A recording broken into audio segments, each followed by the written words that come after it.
നമസ്കാരം. അപസ്മാരം എന്നത് വളരെ സാധാരണമായിട്ടുള്ളൊരു അസുഖമാണ്. പലപ്പോഴും നമ്മുടെ മുമ്പിൽ പെട്ടെന്ന് ഒരാൾക്ക് അപസ്മാരം ഉണ്ടാകുന്ന ഒരവസ്ഥ കാണേണ്ടതായി വരാം.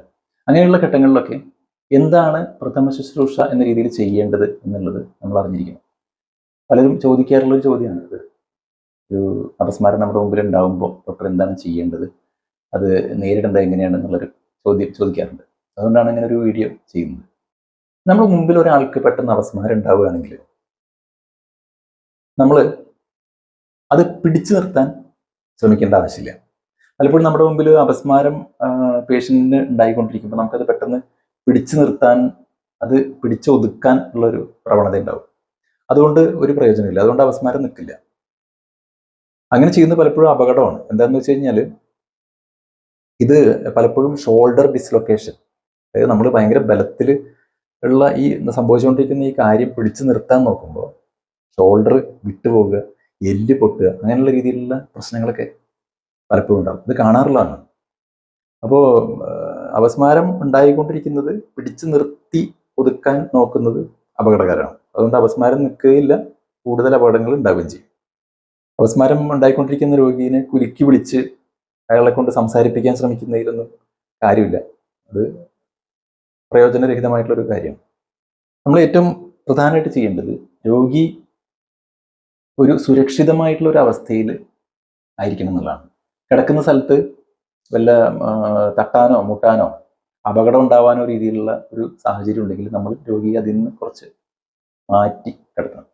ഉദാഹരണത്തിന് കിടക്കുന്ന പല സ്ഥലത്ത് എന്തെങ്കിലും മൂർച്ചയുള്ള സാധനങ്ങൾ ഉണ്ടാവുകയും, അല്ലെങ്കിൽ ഇപ്പോൾ ഒരു കുളത്തിൻ്റെ അടുത്താണ് രോഗി കിടക്കുന്നത്, അല്ലെങ്കിൽ വേറെ എന്തെങ്കിലും പെട്ടെന്ന് അപകടം ഉണ്ടാകാനുള്ള ഒരു സാഹചര്യം ഉണ്ടെങ്കിൽ അവിടെ നിന്ന് നമ്മൾ മാറ്റി കിടത്തുക.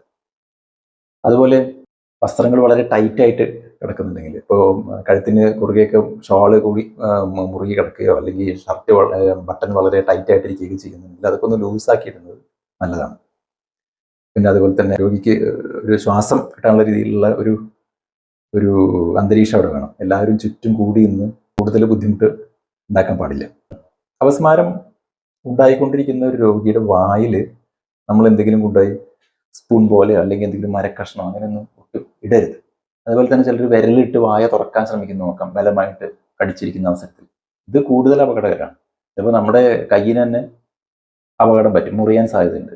അതുകൊണ്ട് പ്രത്യേകിച്ച് ഗുണമൊന്നുമില്ല. എന്തായാലും ചിലപ്പോൾ പല്ലൊക്കെ പൊട്ടിപ്പോകാൻ സാധ്യതയുണ്ട് രോഗിയുടെ.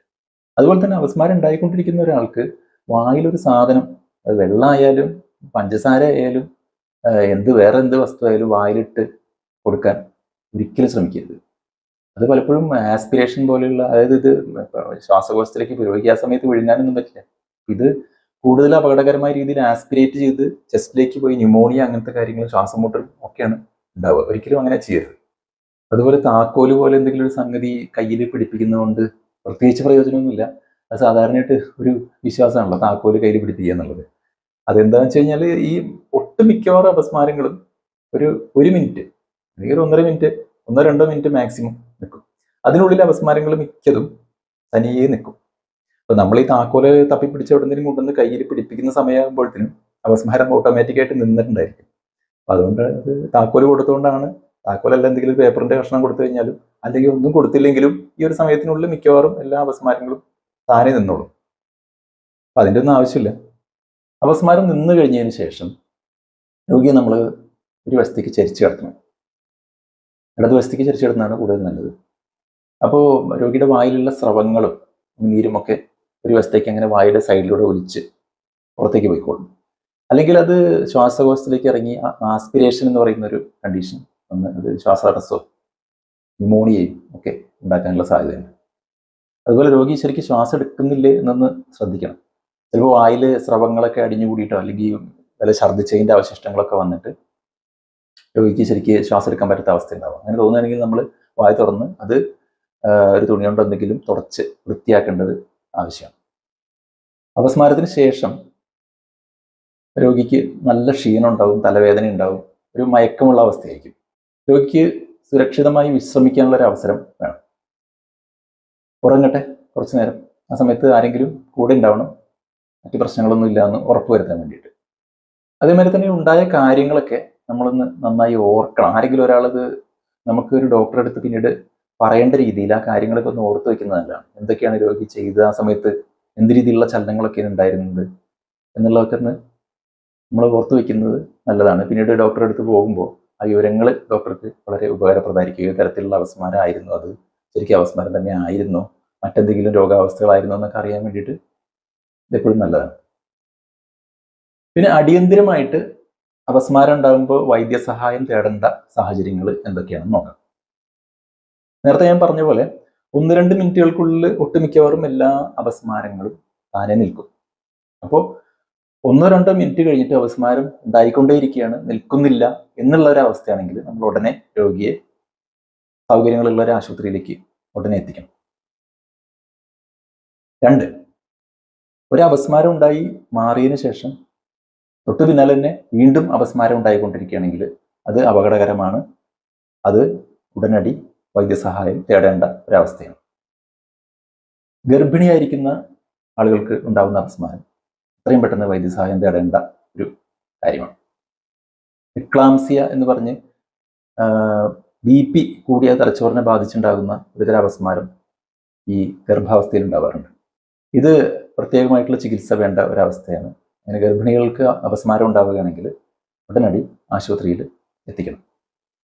പിന്നെ കടുത്ത പനിയോടുകൂടി വരുന്ന അപസ്മാരം എത്രയും പെട്ടെന്ന് വൈദ്യസഹായം തേടേണ്ട ഒരു സാഹചര്യമാണ്.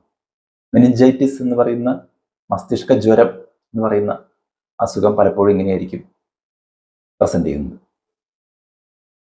പ്രമേഹ രോഗികൾ ഉണ്ടാകുന്ന അപസ്മാരം ചിലപ്പോൾ ഷുഗർ നന്നായിട്ട് കുറഞ്ഞത് കൊണ്ടോ അല്ലെങ്കിൽ വല്ലാതെ കൂടിയത് കൊണ്ടോ ഒക്കെ ഉണ്ടാവാം. അത്തരം കാര്യങ്ങൾ അതിൻ്റെതായിട്ടുള്ള ട്രീറ്റ്മെൻറ്റ് ഗ്ലൂക്കോസ് കയറ്റേണ്ടിയൊക്കെ വരും. അപ്പോൾ അത് മിക്കവാറും ആശുപത്രിയിൽ തന്നെ ട്രീറ്റ് ചെയ്യേണ്ട ഒരു സാഹചര്യമായിരിക്കും. അതുപോലെ തന്നെ രോഗിക്ക് എന്തെങ്കിലും മുറിവുകൾ ഉണ്ടായിട്ടുണ്ടെങ്കിൽ, തലയ്ക്ക് അപകടം പറ്റിയിട്ടുണ്ട് അല്ലെങ്കിൽ ശരീരത്തിൽ വേറെ മുറിവുകൾ ഉണ്ടായി അപസ്മാരത്തിൻ്റെ ഭാഗമായിട്ട്, അങ്ങനെയൊക്കെ ഉണ്ടെങ്കിൽ നമ്മൾ രോഗിയെ ആശുപത്രിയിൽ എത്തിക്കണം. പിന്നെ അപസ്മാരം മാറിയതിനു ശേഷം രോഗിക്ക് ശ്വാസതടസ്സം ഉണ്ടാവുകയാണെങ്കിൽ, ശ്വാസം എടുക്കാൻ പറ്റുന്നില്ല, ബോധം നമ്മൾ പ്രതീക്ഷിക്കുന്ന പോലെ തിരിച്ചു വരുന്നില്ല, ഇങ്ങനെയൊക്കെ ഉണ്ടെങ്കിൽ ആശുപത്രിയിൽ എത്തിക്കുന്നതാണ് ഉചിതം. അപ്പോൾ ഇതൊക്കെയാണ് ഈ ഒരു കാര്യത്തിനെ പറ്റി പറയാനുള്ളത്.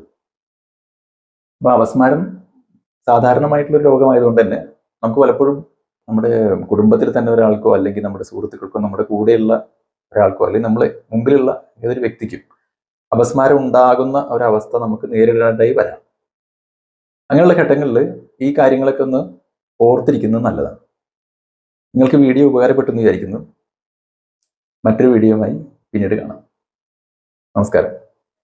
എപിലെപ്സി എന്നത് ആവർത്തിച്ചുണ്ടാകുന്ന ചുഴലികളാൽ പ്രകടമാകുന്ന ഒരു ന്യൂറോളജിക്കൽ രോഗാവസ്ഥയാണ്. ആർക്കെങ്കിലും ഒരു ചുഴലി ഉണ്ടാകുന്നത് കാണുന്നത് ഭയമുളവാക്കാം, എന്നാൽ ശരിയായ നടപടികളെക്കുറിച്ച് അറിയുന്നത് അവരുടെ സുരക്ഷയിൽ ഒരു വ്യക്തമായ മാറ്റം ഉണ്ടാക്കാം. ഈ സാഹചര്യത്തെ ഫലപ്രദമായി എങ്ങനെ കൈകാര്യം ചെയ്യണം എന്ന് ഈ വീഡിയോ നിങ്ങൾക്ക് പറഞ്ഞുതരും. ഒരു അപസ്മാരബാധ എന്നാൽ ഒരു രോഗിക്ക് പെട്ടെന്നും അനിയന്ത്രിതമായി ആവർത്തിച്ചും ഉണ്ടാകുന്ന കുലുങ്ങുന്ന ചലനങ്ങളുടെ ഒരു അവസ്ഥയാണ്. ഇത് സംഭവിക്കുന്നത് തലച്ചോറിലെ വിദ്യുൽപാകപ്പിഴകൾ മൂലമാണ്. ആ വ്യക്തിയെ പരിക്കിൽ നിന്നും സംരക്ഷിക്കാനാണ് നിങ്ങൾ മുൻഗണന കൊടുക്കേണ്ടത്. ആ വ്യക്തി നിൽക്കുകയോ ഇരിക്കുകയോ ആണെങ്കിൽ സാവകാശം അവരെ തറയിൽ കിടത്തുക. ചുഴലി സമയത്തു അവർക്കു ഏൽക്കാൻ സാധ്യതയുള്ള എന്തെങ്കിലും കടുത്തതോ മൂർച്ചയുള്ളതോ ആയ വസ്തുക്കൾ സമീപത്തുണ്ടെങ്കിൽ അവയെ നീക്കുക. തറയിൽ കിടത്തിയ ശേഷം ഒരു തലയണ അല്ലെങ്കിൽ മടക്കിയ ജാക്കറ്റ് പോലെ മൃദുലവും പരന്നതുമായ എന്തെങ്കിലും അവരുടെ തലയ്ക്കു കീഴിൽ വെച്ച് തറയിൽ മുട്ടുന്നതിൽ നിന്നു സംരക്ഷിക്കുക. ചുഴലി ഉണ്ടാകുമ്പോൾ കഴിയുമെങ്കിൽ ആ വ്യക്തിയെ സാവകാശം ഒരു വശത്തേക്ക് ചെരിച്ചു കിടത്തുക. അവരുടെ ശ്വാസനാളം ഒഴിഞ്ഞിരിക്കാനും ഉമിനീരോ ഛർദിയോ ഉണ്ടെങ്കിൽ എളുപ്പം ഒലിച്ചു പോകാനും ഇത് സഹായിക്കും. ചുഴലി തുടരുന്ന സമയം ശ്രദ്ധിക്കേണ്ടത് പ്രധാനമാണ്. അത് എപ്പോൾ തുടങ്ങുന്നുവെന്നും എത്ര നേരം നീണ്ടുനിൽക്കുന്നുവെന്നും കുറിച്ചിടുക. നിങ്ങൾക്കു സഹായം തേടേണ്ടി വന്നാൽ ഈ വിവരം മെഡിക്കൽ വിദഗ്ധർക്ക് നിർണായകമാകും. ഒരു ചുഴലി ഉണ്ടായാൽ നിങ്ങൾ ഒരിക്കലും ചെയ്യാൻ പാടില്ലാത്ത ചില കാര്യങ്ങൾ ഉണ്ട്. ആ വ്യക്തിയുടെ വായിൽ ഒന്നും ഇടരുത്. പഴയ വിശ്വാസങ്ങൾക്ക് വിപരീതമായി ഇത് കാരണം ആ വ്യക്തിയുടെ പല്ലുകൾ അല്ലെങ്കിൽ താടിക്കു പരിക്കേൽക്കാം, അതുപോലെ ശ്വാസത്തെ തടസ്സപ്പെടുത്താം. മാത്രമല്ല അവരുടെ ചലനങ്ങളെ തടയുകയും അരുത്. ചുഴലി അതിന്റെ ജോലി ചെയ്യട്ടെ, പക്ഷേ ആപത്തുകളിൽ നിന്നും അവരെ സശ്രദ്ധം അകറ്റി നിർത്തുക. ആ വ്യക്തി പൂർണ്ണമായും സുഖപ്പെടുന്നത് വരെ യാതൊരു ഭക്ഷണമോ പാനീയങ്ങളോ നൽകരുത്. ചുഴലി നിന്ന ശേഷം പൂർണ്ണമായി ബോധം വീണ്ടെടുക്കുന്നതുവരെ ആ വ്യക്തിക്കൊപ്പം നിൽക്കുക. അതിനുശേഷം അവർക്കു ആശയക്കുഴപ്പം അല്ലെങ്കിൽ മാന്ദ്യം ഉണ്ടാകാം. ശാന്തമായി സംസാരിച്ചു അവരെ സമാശ്വസിപ്പിക്കുക. അടിയന്തര മെഡിക്കൽ സഹായം എപ്പോൾ വിളിക്കണം എന്ന് അറിഞ്ഞിരിക്കേണ്ടത് അത്യാവശ്യമാണ്. ചുഴലി 5 മിനിറ്റിലേറെ നീണ്ടുനിന്നാൽ, ഇടയിൽ ഉണർച്ച ഇല്ലാതെ ആവർത്തിച്ചു ചുഴലികൾ ഉണ്ടായാൽ, ചുഴലി വന്നു പരിക്കേറ്റാൽ, പിന്നീട് ശ്വസിക്കാൻ ബുദ്ധിമുട്ട് തോന്നിയാൽ, അല്ലെങ്കിൽ ഇത് അവരുടെ അറിവായ ആദ്യത്തെ ചുഴലി ആണെങ്കിൽ ഉടനടി സഹായം തേടുക. ഈ ലളിതമായ നടപടികൾ മനസ്സിലാക്കിയാൽ, ഒരു അപസ്മാര ചുഴലി അനുഭവിക്കുന്ന ആർക്കും നിർണായക പിന്തുണ നൽകാൻ നിങ്ങൾക്ക് കഴിയും. കാര്യങ്ങൾ അറിഞ്ഞ ശേഷം ശാന്തമായി അറിവായ നടപടികൾ എടുക്കുന്നത് ഒരു ശരിയായ വ്യത്യാസം സൃഷ്ടിക്കും.